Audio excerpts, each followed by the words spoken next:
The following is a paid program and does not necessarily reflect the views or ideas of the staff or management of KWSH or the 110 Broadcast Group.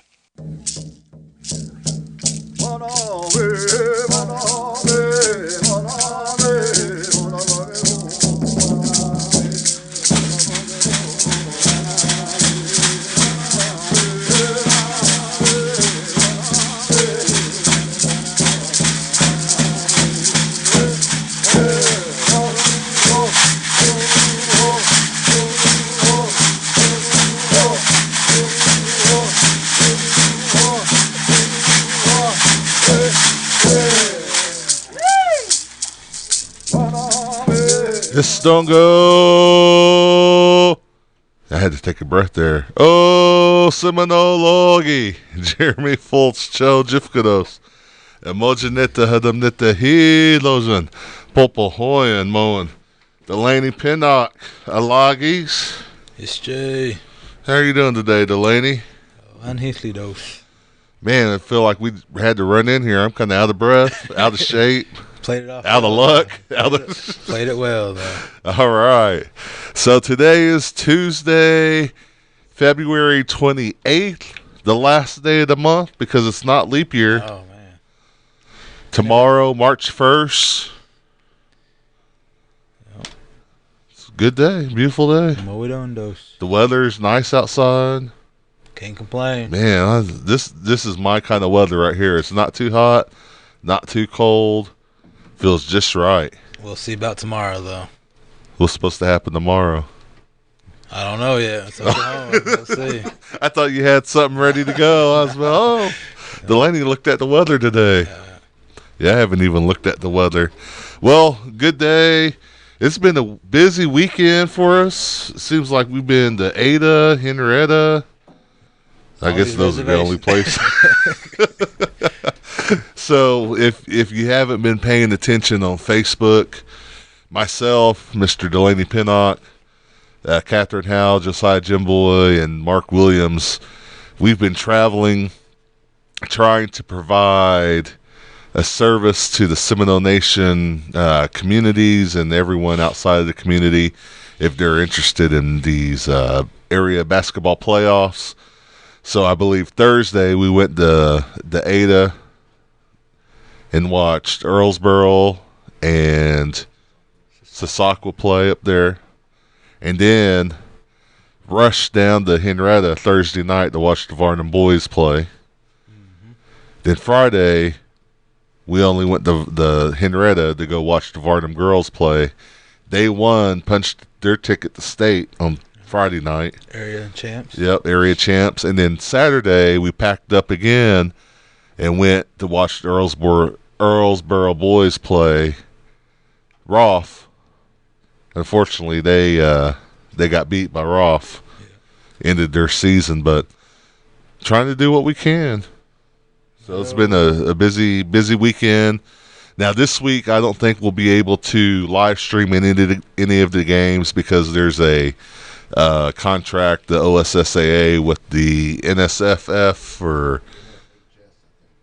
I can't remember the words, but you can look for some highlights. I do believe the communications department will still go up there and try to present some information, some videos, and you never know what might happen if anything comes about. Just kind of stay up to date on our Facebook page, and all that information will be disseminated. Is that the right word? Disseminated?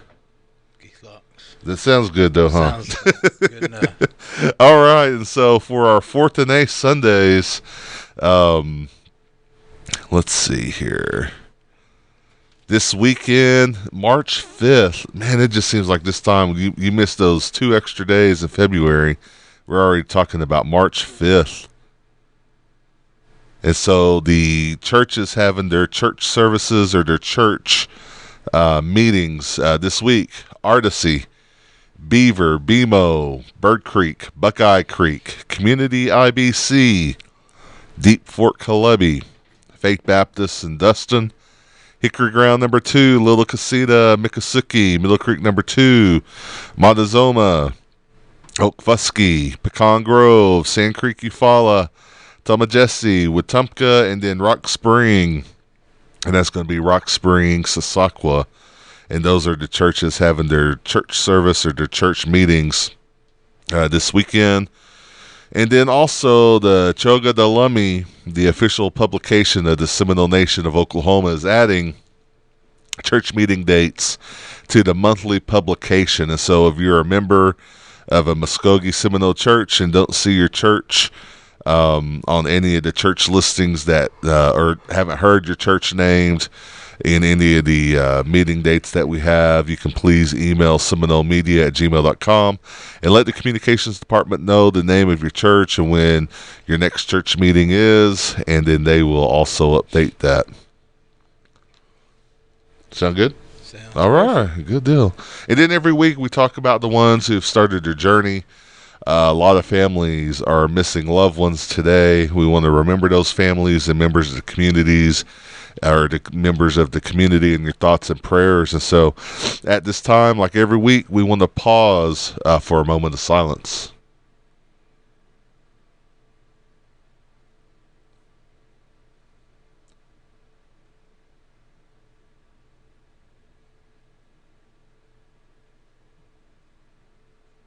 Mado for that. And so this weekend, the Seminole Nation of Oklahoma General Council will meet on March 4th at 10 a.m. at the Miccosukee Mission. It says the council house. I'm assuming that's going to be at the gym, though, at the Miccosukee Mission gym, so the meeting can be live streamed. We do have an agenda that's posted on Facebook if you'd like to go over that. Since it's a quarterly meeting, there are reports of committees that will be available. And then also, it's also on the tribal website. If you go to www.sno-nsn.gov, it's going to be the second news announcement that's up there, so you can download a copy of the agenda as well. Just some quick band meetings. The Seminole Nation Eufaula Band is meeting Thursday at 7 o'clock via Zoom. That message is on the Facebook page. The Tazagaya Harjo meeting will have a meeting on Thursday, March 2nd at 6 p.m. at the Miccosukee Mission Council House. The Ocheezy Band meeting will meet tonight at 6:30 p.m. in the General Council House as well. There's a virtual link for those who can't attend the Ocheezy Band rep. If you email the ocheezyband.seminole@gmail.com to request the virtual link, they will send that out. The Miccosukee Band will have a band meeting via Zoom as well on Thursday at 6:30. That information for the Zoom link is also on the Facebook page. So I think that's all the government stuff that we have right now. We move into department news, Delaney? All right, let's start off with the diabetes program. I kind of cleaned it up for you this week. You took care of it. I appreciate you. There's no brown bag fitness or any other. Oh, no, that I left that on there. That's my bad. So I'm going to let you handle it. All right. I thought I cleaned it up for Delaney. So chair aerobics, well, let's talk about this. So the staff at the Jafigny Wellness Center, Mondays and Wednesdays, 10 a.m., chair aerobics at the Bridge in Seminole. Tuesdays and Thursdays, chair aerobics and Tai Chi classes at New Life Church in Wewoka. They'll start at 10 a.m. You can register in person at the Jafigny Wellness Center or via email. Brown Bag Fitness, Mondays and Wednesdays at the Jafigny Wellness Center. And then also Tuesdays and Thursdays at the Senior Citizen Building in the OAP exercise room at 12:15. And so if you want to sign up for those, you can contact Jerome Harrison at 405-584-7923 or email Jerome Harrison at harrison.je@sno-nsn.gov. Mado. There's also some cooking demonstrations going on Tuesday. Well, that's today. That's today, yeah. Right now, actually. Oh, right now, New Life Church in Wewoka. Yep, I believe they're making pumpkin pancake. Man, that sounds good. That does. I'm Jalois. All right, and so Communications Department did have a announcement they wanted to share. The Choga Dalumi is planning on being out probably in about 2 weeks. Talked with the Communications Director Mark Williams earlier today. He said he wanted to wait to see how Varnum does before the paper comes out. So it's either going to say Varnum wins state or it's going to say the results of the general council meeting on the front page. I'm assuming all positive news here. all positive news. But also, the Choga Delumi is looking for your birthdays, and also if you want to honor the memories of your loved ones in the tribal newspapers, you can send the information to seminolemedia@gmail.com for birthdays, or also in remembrance, like obituaries and any photos of people that have passed that you just want to share their memory. What else we got? And he's gonna knit this. Yeah, we got a lot of announcements today, and we also have a guest. So what we're going to do is go through some of the announcements. Also, real quick, the job opportunities that are out there. A lot of job opportunities with the tribe. You can check out the careers tab on the SNO website. If you go to sno-nsn.gov and click on the careers tab, there's accounting, an accounting manager, I believe, alcohol and substance abuse program, diabetes, domestic violence, enrollment, Head Start, ICW, which is Indian Child Welfare, light horse maintenance, transit, transportation, tribal court, vehicle maintenance, wildlife parks and rec. They're all looking for people in their respective departments. If, like I said, if you can contact career or the human resources department with the Seminole Nation of Oklahoma, contact Angela and her crew, 405-257-7200. Also, some jobs over with the casinos. If you want to get involved with the casino operation, you can go to www.seminonation.casino, and there's executive assistants, gaming enterprise manager, controller, cash op leads, a lot of positions available, Delaney. Not that I want you to look for one of those jobs, because I enjoy working with you. I'm just saying there happen to be a lot of jobs with the casinos available right now. Yeah. And then also with SynDoc, if you want to work at there's a lot of retail cashier availables, convenience store manager, retail cashier at the River Mist Trading Post and Travel Plaza, both part-time and full-times available. So let's hit some of these community and events. Let me find one. You might want to get this first one. Your internet not working again? I was just listening to you, man. Take over. I know. People always say that. When they hear me, they just happen to lose where they're at. I don't know. They just get bored hearing me, or what's going on. So the Varnum Lady Whippets, like we mentioned earlier, are heading to the state championship for the 7th year in a row after winning 44-43 against Whitesboro for the area championship. Congratulations, Lady Whippets. The team plays on Thursday at 6 p.m. at the Big House in Oklahoma City. Some things to remember: the parking lot on the east of the arena is a construction site, and it seems like half the arena is probably tore up too. However, the parking lot is closed that people normally park in. You can't drive by the arena on the east side, so the parking is allowed in sections R1, and all these parking lots are highlighted on the Seminole Nation Facebook page, so go check them out. Tickets are $13 cash at the door, no debit or credit cards, or $11 online through the State Fair Arena box office using the link at the Facebook page. All right, we want to have a big shout out to Gary Burgess. He's 2022 Firefighter of the Year. Yeah, congratulations, Gary Burgess. Gary Burgess. Community pep rally tonight at Varnum in the new gym, Tuesday, February 28th. Joining us in hyping up the Lady Whippets for their upcoming state playoff games. Run as one. It'll be the quarterfinals, I believe. State tournament, not the state championship. So yeah, what did I say? State championship. Oh, I don't even see state championship written down. It's quarterfinals. I'm just getting excited. I appreciate it.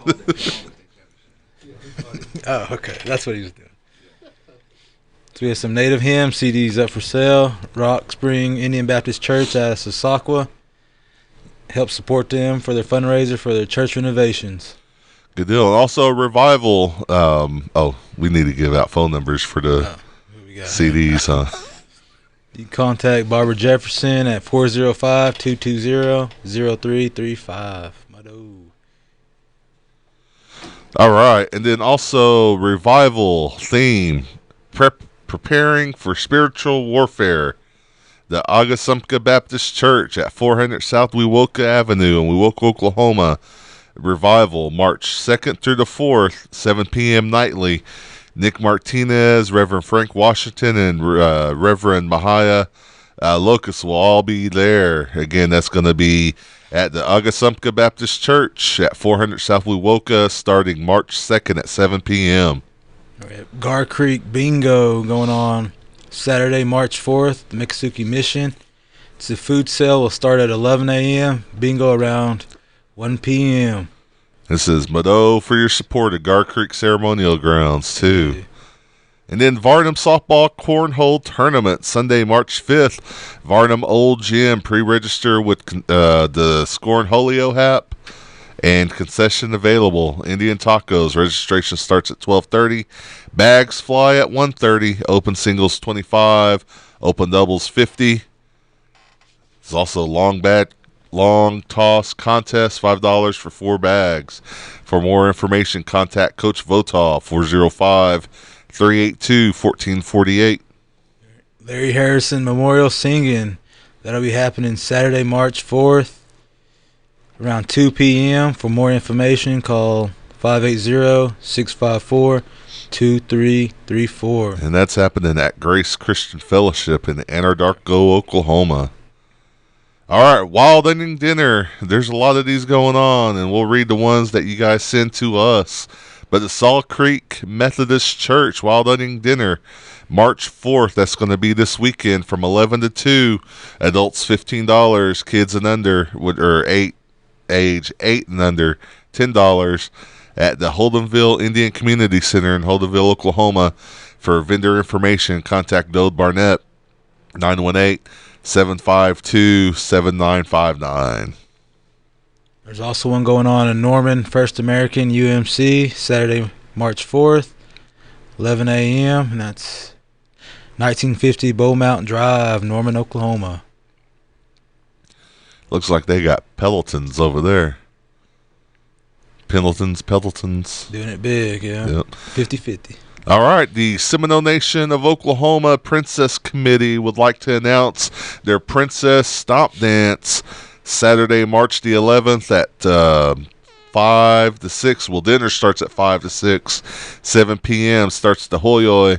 MC Chabon Colonel, $25 per table for vendors. Contact Regina Langford at 405-471-3038 or Benita Whitekiller at 580-665-8002.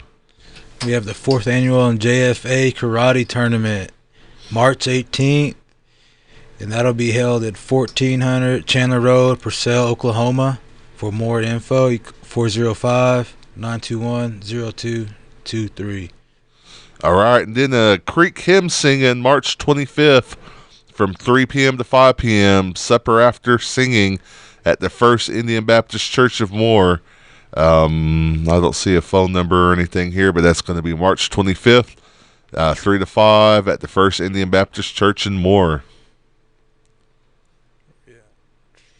So we have the Conowal PCG Indian Mission Youth Benefit Food Sale and Bazaar. That's happening April 1st, 11 a.m. to 3.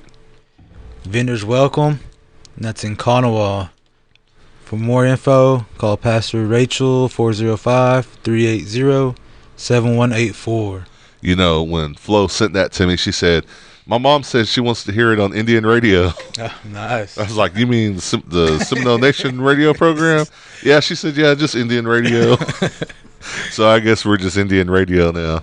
All right, Delaney, you got birthdays. All right, let's start off with Meredith Guffey, Margelina, Michelle Bender, Garrett Marshall, Wyatt Factor, Chelsea Porter, Brian Freejo, Autumn Harjo, Eric Streeter, Michael Deere, Cheryl Coonhead, Leo Maupin Sr., Punhisi Heathly Mahat, Espogat, Susie Wynn, Nakamogan, Pun Mijichat, Mado Jikeji Dos. Mado, Susie, for all your help. Big birthday shout out to Susie Wynn, always helping us out with the language. We appreciate everything you do, Susie. You are very much appreciated. leaving a great legacy. All these books that you're contributing to, just everything that you've done for us. We just want to say a huge mado. If you see Susie Wynn, make sure you tell her happy birthday. And again, mado. All right, and so moving on, we have a guest in the studio today. Dennis, do you happen to have any good thinking music that when we play the Did You Know segments, this is going to be Mr. Jake Tiger's theme song from here on out.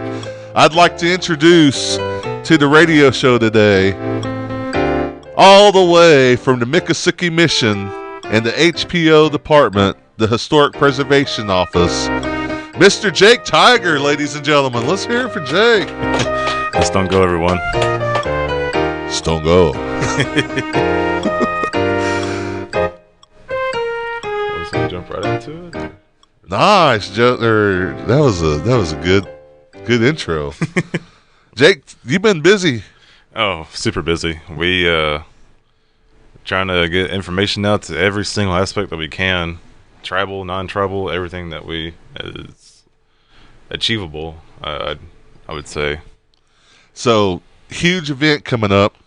Very huge. One that's never ever happened before on a topic that should have been done long time ago, but we're fortunate enough to actually bring information out. And what we're talking about is Seminole Nation Historic Preservation Office. We have teamed up with the Seminole Nation Museum in Milwaukee, and we're working on an exhibit on Miccosukee Academy titled Life at Miccosukee. And it's going to be a very very captivating experience, to kind of put yourself in these kids' lives, how Miccosukee Academy operated when it was under the Seminole Nation of Oklahoma, and after the federal government took over the school also. So tell us when, first let's get the information out there. What dates will the exhibit be, and then let's talk a little bit about the exhibit. Yeah, so the first opening date, we're going to do a preview, but we'll be doing the main opening on March 20th. That's going to be for the public to enjoy. It'll be from March 20th to June 16th. So it'll be a 3-month exhibit, so it gives people plenty of time to come in and take a look at everything, really take it in. We're going to have photographs that have never been seen before. We got photographs from the Western Collections at Oklahoma University that we've partnered up with those guys. They've kindly brought photographs. Oklahoma Historical Society on the Gateway website has photos also. So we're going to get a lot of really cool aspects of the museum, of the academy. We've gotten artifacts also that we've collected. Just the Historic Preservation Office in the past, I want to say 6 months, we've collected about 4 artifacts of Miccosukee Academy, which is phenomenal. And therefore, we're going to have documentation. There's going to be a little piece about World War I. There's a little story about there that it affected the school also. One that's really cool, and I'm going to share with you guys, is the attendance rolls. We have some from 1915, from 1920, 1925, all from the National Archives and Oklahoma Historical Society. And so it's going to really get people to kind of really engage and kind of feel that connection, especially with tribal members. If they look at those attendance rolls, they're going to find some of their family members, and that's actually what I found in its superintendent's report from 1922. I had found my great-grandfather, Homer Miller, on the attendance roll at Miccosukee Academy.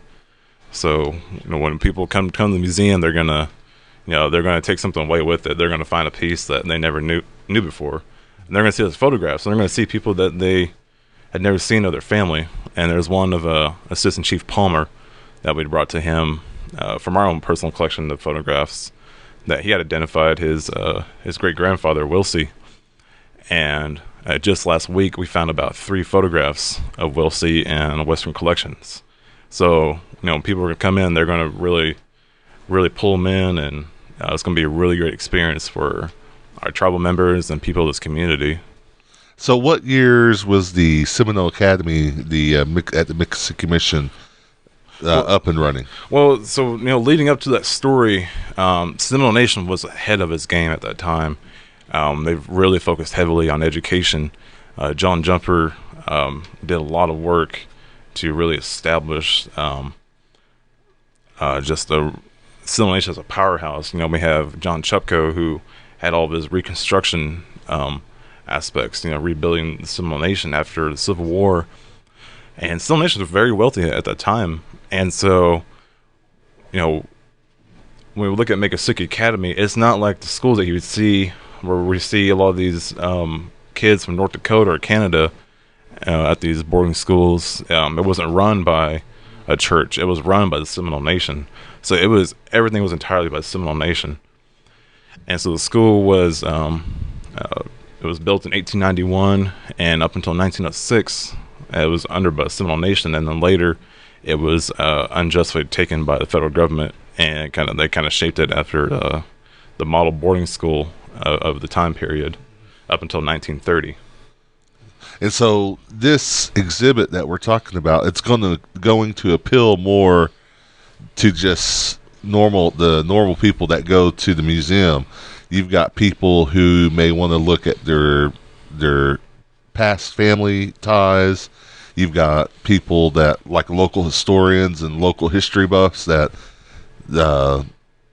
just the background of Seminole County and the background of the Seminole Nation, that's going to appeal to them.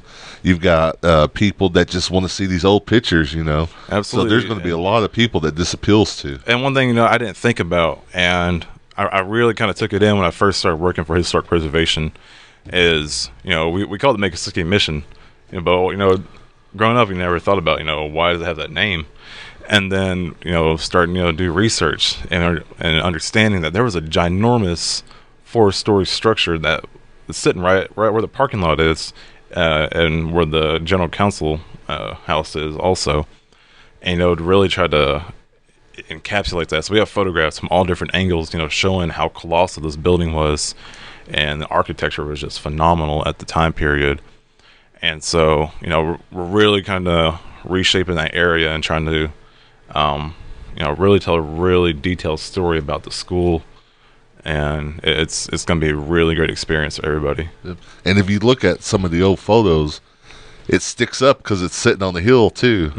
And so if you go down, if you think about the landscape of the Miccosukee Mission, if you go down, then you kind of go down to the pond and the pond area out there where the Frisbee courts and stuff are, and so it kind of set out there, and so I bet you could see it for a long way away. Yeah, and also too, we're also going to mention Imahaga School, which was the Girls Academy, and it was actually run by Alice Brown Davis. She was the first female chief of the Seminole Nation in the 1920s, but also, and Imahaga was shut down. Actually, they integrated with Miccosukee during the federal years, and also it being and one really cool thing in the photographs that we have, the schools were built identical except for one piece, which was the railing. So if you look at those photographs, you can identify the school of how the architecture was designed. It was identical, but, like I said, they were way ahead of their time way back in the 1890s. You brought a box with you today? I sure did. So actually this is going to the museum in a little bit, but I know we got a camera out here. And so we got an artifact. It's from Simpson Hall and Miller Company, 1891. It is a sugar and tea holder that we have. It holds sugar, and we have another set that came with it. This is an artifact that we collected that's going to go in the exhibit. And one really cool thing is, in one of the photographs that we have, these are in the dining hall pictures. Oh, really? Yes. Wow. So we've carefully, masterfully, kind of really articulated how this is going to how it's going to operate. It's going to be very fluid, and so a lot of stuff is going to be really interesting to a lot of people. Because Seminole history is very expansive. It goes back to Moundville. If it goes back to a lot of our Calusa era, it goes to the Seminole Wars. If it goes to the days of Ponce de Leon, if we talk about the Civil War, there's all kinds of stuff about Seminole history. So this is just a little aspect. We're trying to get that story that's not really talked about. And later on, we're going to do an exhibit on Imahaga also. And you in the grand scheme, or in the grand, just from looking at history, this is recent history. Yes. We're talking like 1915, 1920, even prior to that. And so great work, great things that you're doing, Jake. Again, tell them the dates of the exhibit. We'll be opening March 20th through June 16th. And like I said, everyone, this is all just purely educational. We we put a lot of research into this, and we want to share it with the community because it belongs to Seminole Nation. And we really hope for everyone to have a lot of good, positive feedback on what we're trying to create for the Seminole Nation. Good deal. We don't have much time left, Jake. What else you got? Thanks for just having me on. We're having nice weather finally.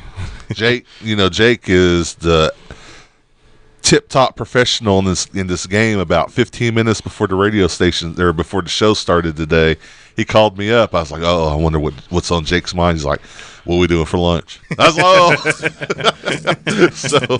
"Oh." But Jake, for taking us out for lunch afterwards. So you can catch the rebroadcast of the radio show on the Facebook page, YouTube, and tribal website, sno-nsn.gov, for the Seminole Nation of Oklahoma every Wednesday around 8 p.m. If you have news or announcements you want to share on the Community and Events Facebook page, please email the communications staff at seminolemedia@gmail.com or call 405-652-7251. And as always, ladies and gentlemen, tune in every Tuesday at 11 a.m. right here on KWSH 97.7 FM or the legendary 1260 AM. For everyone involved with this radio show, Mr. Jake Tiger, radio producer Mark Williams, engineer Dennis Burton, producer Josiah Jimboy, and my co-host Delaney Pennock, I'm Jeremy Fultz, Bado, and Jihi Joffley.